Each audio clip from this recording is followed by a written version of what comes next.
പിന്തുണയോടെ സ്വതന്ത്രനായി മത്സരിക്കുമെന്ന ഭീഷണിക്ക് വഴങ്ങിയാണ് എലത്തൂരിൽ AK ശശീന്ദ്രന് NCP വീണ്ടും സീറ്റ് നൽകിയത്.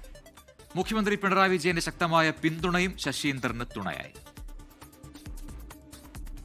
NCP കോഴിക്കോട് ജില്ലാ അധ്യക്ഷൻ മുക്കം മുഹമ്മദിന്റെ നേതൃത്വത്തിൽ ജില്ലാ കമ്മിറ്റിയിലും സംസ്ഥാന കമ്മിറ്റിയിലും ശശീന്ദ്രനെതിരെ ശക്തമായ എതിർസ്വരം ഉയർന്നതാണ്. സ്ഥാനാർത്ഥിത്വം പ്രഖ്യാപിച്ചതിനു പിന്നാലെ പ്രത്യേക കൺവെൻഷനും എതിർവിഭാഗം വിളിച്ചു ചേർത്തു. തന്റെ പേരാണ് സ്ഥാനാർത്ഥിത്വത്തിന് തടസ്സമായതെന്ന് മുക്കം മുഹമ്മദ് പറയുമ്പോൾ യഥാർത്ഥ കാരണം അതായിരുന്നില്ല. NCP കേന്ദ്ര നേതൃത്വത്തിന് മുന്നിൽ ശക്തമായ സമ്മർദ്ദമാണ് AK ശശീന്ദ്രൻ ചെലുത്തിയത്.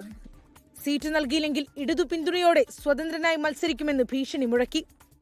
മുഖ്യമന്ത്രി പിണറായി വിജയന്റെ പൂർണ്ണ പിന്തുണ AK ശശീന്ദ്രൻ ഉറപ്പിച്ചിരുന്നു. നിലവിൽ നിയമസഭയിലേക്ക് പാർട്ടി ഉറപ്പിക്കുന്ന സീറ്റ് നഷ്ടമാകുന്ന അവസ്ഥയിലേക്ക് കാര്യങ്ങളെത്തി. ഇതോടെയാണ് PC ചാക്കോ അടക്കമുള്ള സംസ്ഥാന നേതാക്കൾ വഴങ്ങിയത്. കേന്ദ്ര നേതൃത്വവുമായി നടത്തിയ അവസാനവട്ട ചർച്ചയിലും മറ്റൊരു പോംവഴിയും തെളിഞ്ഞില്ല. ഇതോടെ 7 തവണ നിയമസഭയിലേക്ക് മത്സരിച്ച ശശീന്ദ്രനു തന്നെ മറ്റൊരു അവസരം പാർട്ടിക്ക് നൽകേണ്ടി വന്നു. ലോകത്തെവിടെയായാലും ഏത് സമയത്തും 24 വാർത്തകളും ഓഗ്മെന്റഡ് റിയാലിറ്റി പാക്കേജുകളും എക്സ്പ്ലെയിനറുകളും വിശദമായി കാണാൻ ഞങ്ങളുടെ YouTube ചാനൽ നിങ്ങൾക്ക് സബ്സ്ക്രൈബ് ചെയ്യാം.